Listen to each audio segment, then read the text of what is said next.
bird nest soup. It's a gelatinous mixture made from, you guessed it, bird nests. You can find it on the menu at certain Chinese restaurants, like an Oriental Garden here in New York City. But it'll cost you. So for one person, it costs $32.95, and for 4 people, it costs $128. And that's normal pricing? Yeah, Wow. it's totally normal.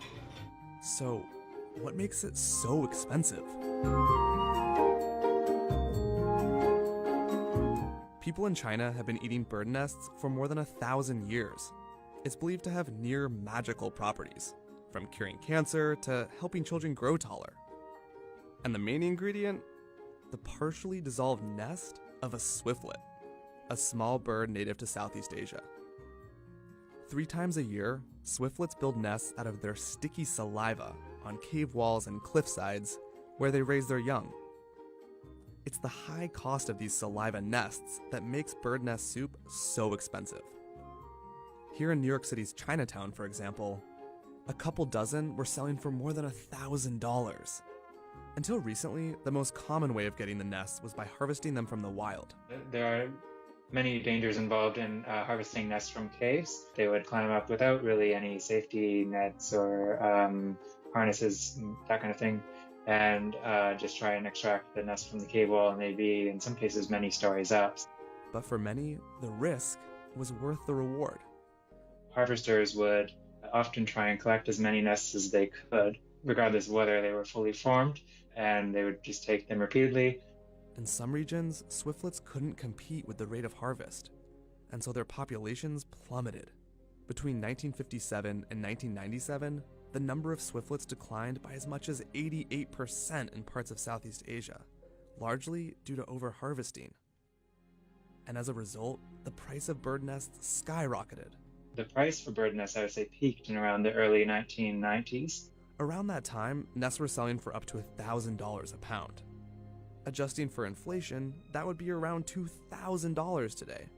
Those high prices earned bird nests the title Caviar of the East. And they also fueled a new industry. You could call it hospitality.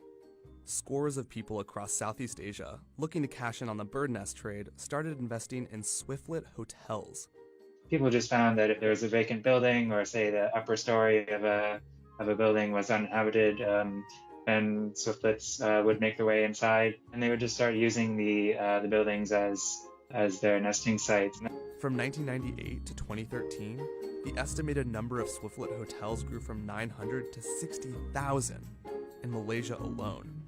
But while this increased supply, it didn't exactly slash the price. That's because in the last couple of decades or so, demand has also increased. More people could afford it, more people could access it. So while there are more bird nests today, they're not much easier to come by. And that's why bird nest soup is still so pricey, selling for over $100 a bowl at some restaurants. But the question on all of our minds was, is it worth it? But then again, that's not the point. People sip it up for the alleged health benefits it offers. And there may be some truth to them. One study suggests that bird nest soup may possess anti-inflammatory properties, and another concluded that it may help reduce the side effects of chemotherapy. Plus, it's rich in protein. In fact, swiftlet nests are 40 to 50% protein. So if nothing else, it would make for a nutritious snack, albeit an expensive one